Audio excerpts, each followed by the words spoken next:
Hunter Biden has been skating through the system like it's a country club, but Trump's border czar just dropped a bomb.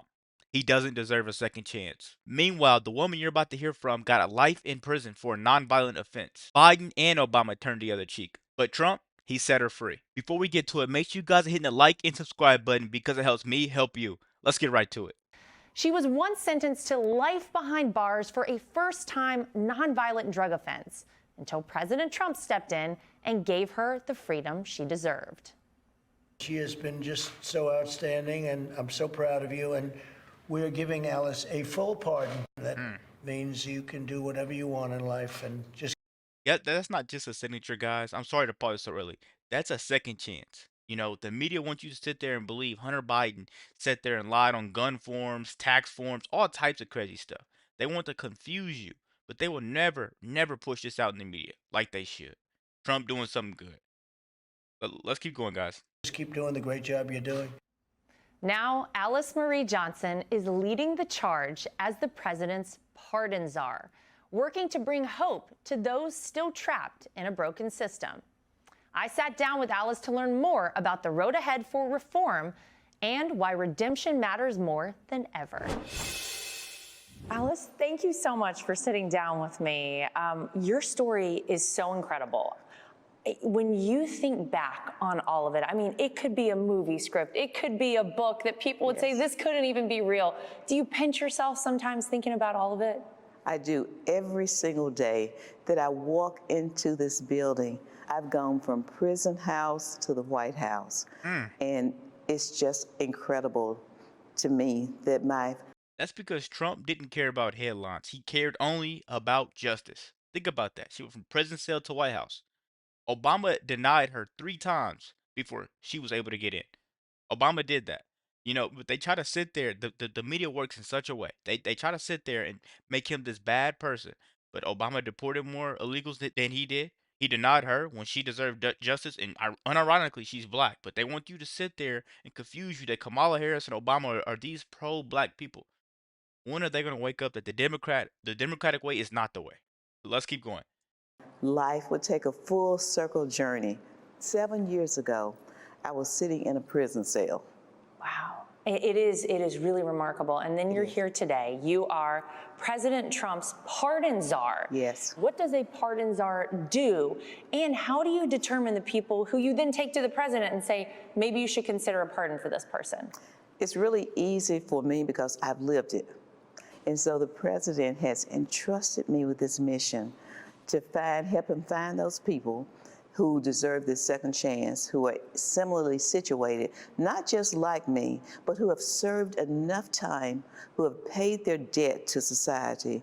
Plus, there are those who have been, I'm going to say, the victims of lawfare, the same way our president was. You were a first-time nonviolent offender. Yes. And you were given a life sentence without the possibility of parole. Were you prepared for that sentence? And did No. you feel at all that what you had done warranted that?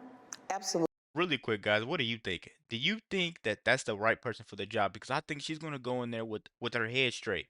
She's going to be one of those people that takes the job seriously, especially after getting blackmailed or whoa, blackballed by Obama. Come on, man. Absolutely not. I was not prepared for it, and I definitely did not think that it was warranted.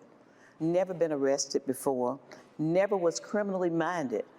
Just a bad situation came into my life where under duress, I made a very bad decision to become involved in something that I didn't think it would lead to this.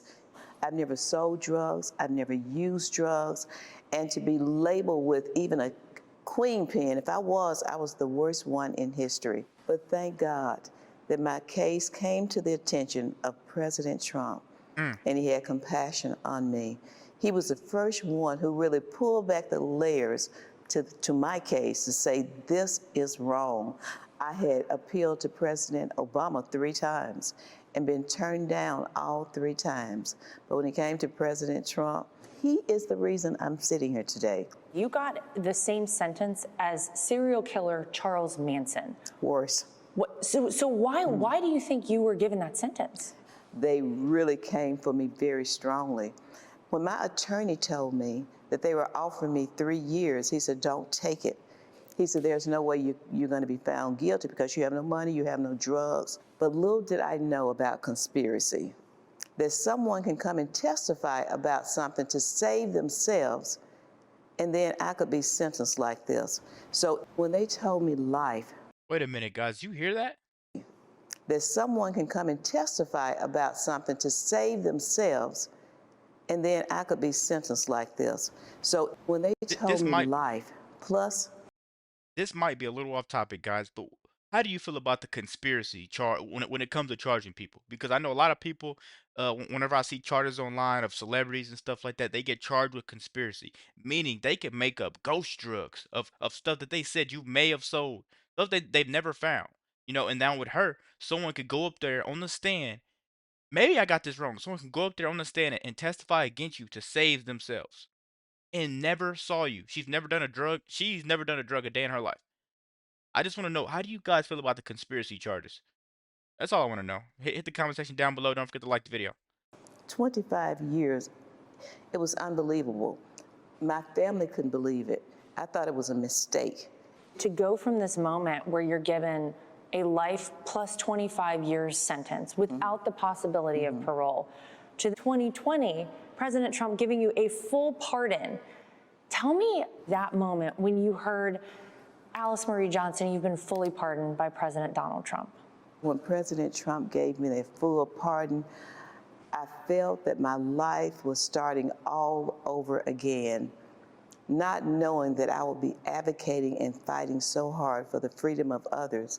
President Trump had asked me to go find people like myself, and I brought many to the White House, and President Trump gave those individuals a second chance also.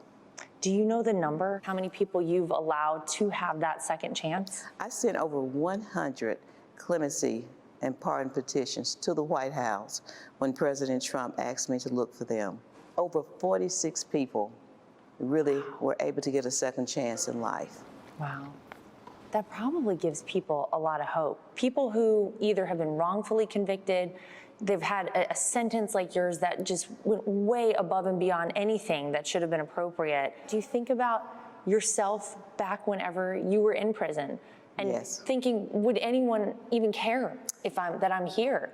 I know that it gives families and prisoners around the nation hope that someone like me has been elevated to the position of pardon czar. For the President of the United States, they see themselves in me. They see themselves with the ability to move beyond their mistakes and to go into a future that they're not defined by the worst thing they've done in their lives. I really represent what America is about, second chances, the grit to come back. That right there, guys, deserves to go viral. Right there. America isn't perfect, but when it's at its best, it forgives, it redeems, and it restores. That's what America is truly about. And a true patriot will know that she is out there doing God's work. A second chance person given a second chance. Imagine that. That looks really good on paper. Let me know what you guys are thinking about that. Let's keep going. Even stronger as a nation, that we've gotten beyond our mistakes from our past. We've learned from them. We have grown from them. We are not a perfect nation. We are an imperfect nation, striving for excellence, striving for the ability to be a beacon to the rest of the world. Would your story have been possible in any other country? No, absolutely not. Only someone like President Trump could make my story possible. We needed someone right at that moment, and in this time we're in now, who has the courage to make right decisions. And there are so many others who are serving long, unnecessary sentences, who pose no safety risk and who have rehabilitated, who deserve that second chance. What would be your hope over the next 4 years while President Trump is in the White House, while you are his pardon czar? There are laws that have to be changed, because even in my position, I'm not going to be able to find everyone. I am going to find as many as I possibly can find, but I'm also going to be advocating and looking at the things that are out there on the law, on the books, that need to be changed, but to also do what the president has entrusted me to do, and that's find those individuals who need their second chance. Her freedom is proof that Trump fights for the real people, not just headlines. If this country ever wants to fix the justice system, we need to investigate the people that took advantage of the system. You know who. Let me know what you guys think about this video. Be sure to like, comment, subscribe if you're new, and as always, let me know what you react to. Out.